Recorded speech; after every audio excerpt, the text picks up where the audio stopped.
Jadi untuk bisa masuk ke zona pertolongan Allah, pintu paling awal itu adalah datang, minta dengan kesadaran atas kehinaan diri, kesadaran atas dosa, dan kesadaran atas begitu banyak anugerah nikmat yang Allah karuniakan dalam hidup. Kenapa nggak kelihatan? Ketika Allah menutup satu pintu, Bapak Ibu, pada saat yang bersamaan Allah buka pintu yang lain. Tapi terkadang mata kita terlalu lama menatap pintu yang tertutup itu, sampai kita nggak ngelihat pintu lain yang Allah buka. Kenapa pintu engkau tutup ya Rabb? Padahal di sisi yang lain Allah buka pintu yang berbeda. Tapi kita nggak lihat itu. Open your eyes. Open your heart. Cobalah Bapak Ibu, sesekali dalam keadaan berat, dalam keadaan sulit mungkin, dalam keadaan kita butuh ditolong sama Allah, ambil waktu jeda, dan isi doa kita itu hanyalah Alhamdulillah.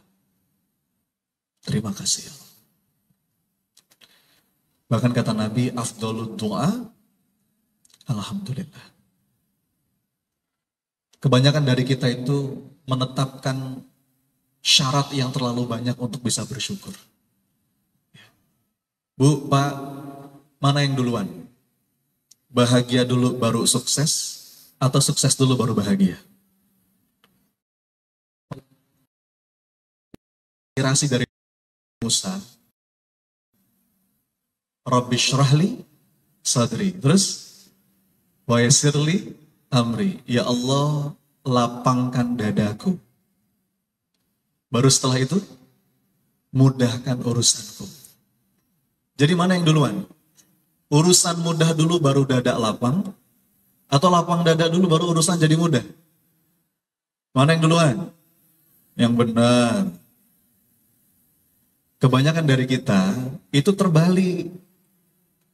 Nanti Ustaz, kalau urusan saya sudah mudah, kalau utang saya udah lunas, kalau sakit saya udah sembuh, kalau suami saya udah nggak gitu lagi, kalau yang ini udah bisa saya beli, kalau masalahnya udah beres, baru lapang dada saya. Terbalik nggak Bu, Pak? Harusnya gimana? Coba Anda perhatikan urutan doa Nabi Musa tadi. Yang diminta pertama kali apa? Lapang dada dulu. Rabbi syrahli sadri. Baru setelah itu, wa yassirli. Jadi untuk bisa memudahkan satu urusan, mengundang pertolongan Allah, mengundang rezeki, itu kunci yang paling penting, lapang dada.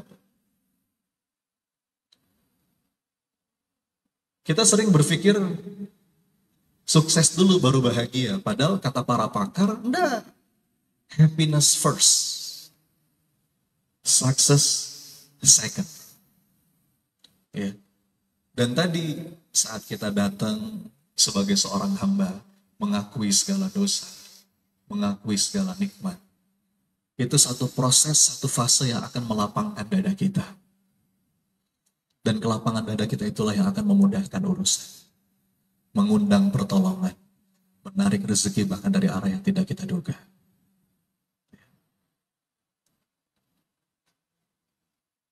Hamba yang lapang dadanya itu tidak terlalu banyak meratapi apa-apa yang sudah terjadi.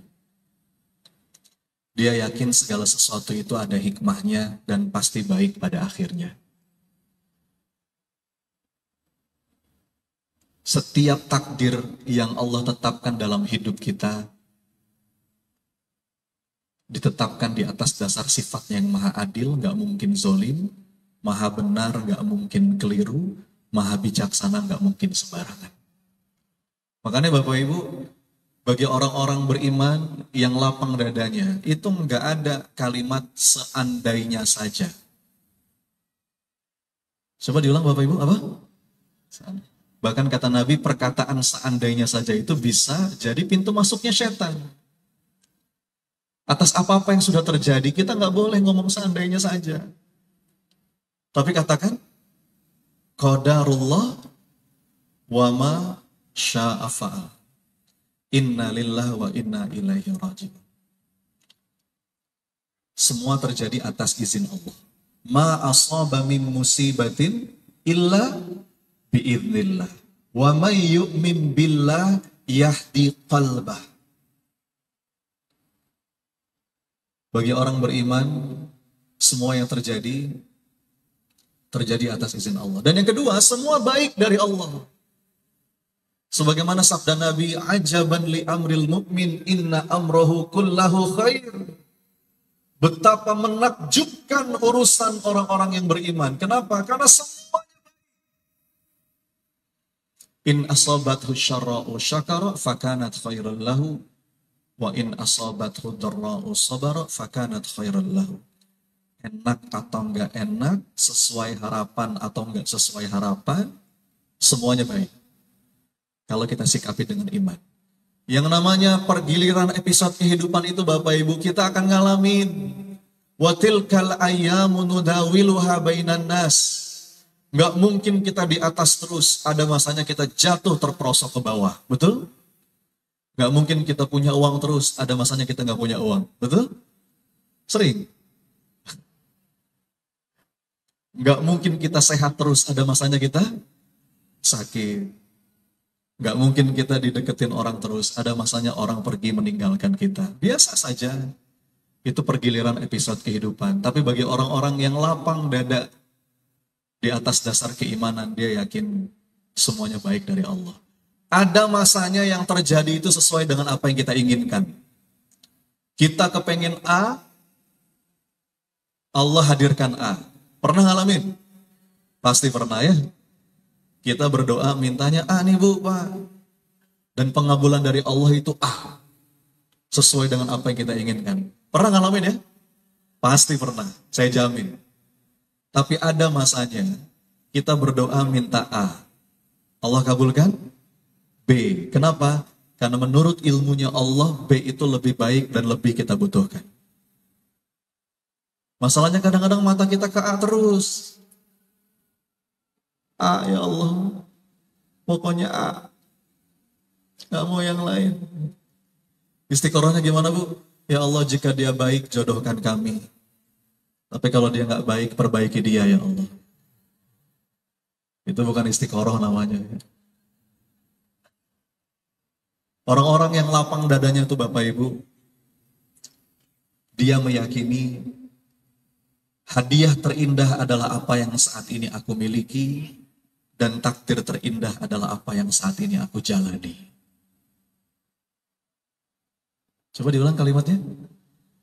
Hadiah terindah adalah apa yang saat ini aku miliki. Dan takdir terindah adalah apa yang saat ini aku jalani. Tidak ada seandainya saja. Yang sudah terjadi katakan qadarullah wa masya'afa'al. Tinggal kita ambil pelajaran. Kalau memang ada kesalahan kita di masa lalu, kita taubati hari ini. Apa yang bisa kita perbaiki? Apa yang bisa kita lakukan? Apa yang bisa kita benahi? Sudah. Dan ternyata